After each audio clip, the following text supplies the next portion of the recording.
सच है भाई। अभी बात यह है कि बातें करने को बहुत है।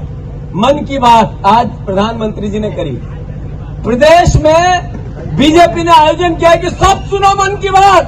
तो बीजेपी के कार्यकर्ताओं को इकट्ठे कर करके मन की बात 100वां एपिसोड 100वां। तो मुझे आज तक समझ नहीं आया कि प्रधानमंत्री जी आपने मन की बात में 2 करोड़ रोजगार की आज तक 100 बार में बात क्यों नहीं की। प्रधानमंत्री जी आपने $5 ट्रिलियन अर्थव्यवस्था होगी, 100 बार में एक बार भी बात क्यों नहीं की। प्रधानमंत्री जी आपने startup India, stand up India, क्या मालूम कौन कौन से नारों की बात अब 100 एपिसोड में क्यों नहीं की। आपने प्रधानमंत्री जी जो कोविड में परिवार के लोग तड़प तड़प के मर गए, एक बार भी उनकी मन की बात आपने क्यों नहीं की। 100 बार में आपने 100 बार में ये बात क्यों नहीं की कि अडानी से आपके क्या रिश्ते हैं। आपने 100 बार में मन की बात में एक बार भी बात क्यों नहीं की कि प्रधानमंत्री जी मैंने 15-15 लाख काला धन ऐसे ही मिल जाएंगे, उस सवाल को एक बार मुंह से क्यों नहीं निकाला। आपने नई नई बातें की। आपने पुलवामा में 40 जवान शहीद हो गए, उस पे आपने पिछले चुनाव में कहा कि एक वोट उन शहीद जवानों के लिए, पूरे देश ने आपको वोट दे दिया। पर उन शहीदों की शहादत जिस दिन हुए उस दिन जो राज्यपाल था उसने पूछा और कहा कि ये शहादत किसकी गलती से हुई, इसका जवाब सरकार को देना चाहिए। ये आपने मन की बात में क्यों नहीं की प्रधानमंत्री जी, क्यों नहीं की। आप प्रधानमंत्री हमारे हो, देश के हो, देश ने चुना, भारी भरकम चुना। शेरपुर में आपके कहा था मैं 2022 तक दुगनी आय करूंगा। मन की बात में क्यों नहीं की प्रधानमंत्री जी, आपने क्यों नहीं की।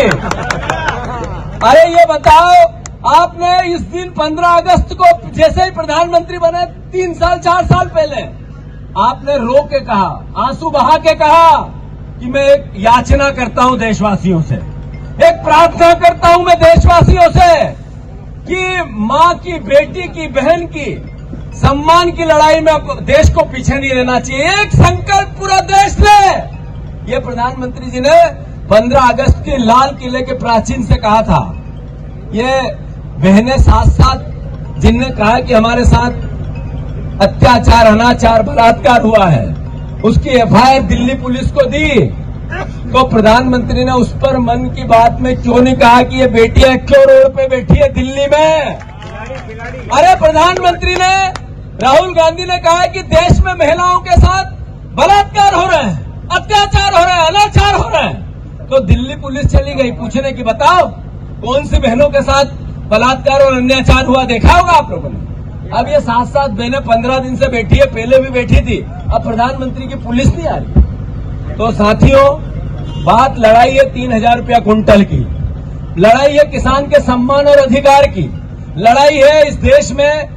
प्रधानमंत्री कहते हैं कि मैं 80 करोड़ लोगों को मुफ्त राशन देता हूं। वो राशन पैदा कौन करता है? अरे कौन करता है? मेरे मुख्यमंत्री कहते हैं मैं 5 करोड़ लोगों को मध्य प्रदेश में सार्वजनिक वितरण प्रणाली से फ्री का अनाज देता हूं। अरे वो गेहूं और अनाज पैदा कौन करता है? अरे कौन करता है? तो फिर छाती पीटते हैं फ्री का अनाज बांटने में, और किसान को अधिकार देना है तो पूछ नीची कर लेते हैं। ये तो नहीं चलेगा। अरे नहीं चलेगा ना। अब बात बीजेपी की, बीजेपी के परिवार के लोगों से। इसको कांग्रेस बीजेपी के तराजू में किसान भाइयों मत तोलो। ये सरकारें आएगी और जाएगी, मुख्यमंत्री मंत्री बनेंगे और जाएंगे। मैं भी मंत्री था, हट गया। जब भी जैसा था आज भी वैसा हूं, कल भी वैसा ही रहूंगा। परमार साहब मंत्री हैं, अब भले नहीं आ पाते हो पर फिर से यही दौड़ेंगे। पर किसान गरीब का जिसने भला कर दिया वो उसको दुआएं देगा। तो अगर कमल की सरकार 3000 रुपया कुंटल किसानों का अनाज करे तो उसका सत्कार करो, स्वागत करो, नागरिक अभिनंदन करो। नहीं तो फिर कमलनाथ से हम ये 3000 रुपया कुंटल लेंगे। किससे लेंगे? कमल की सरकार नहीं करेगी तो किससे लेंगे?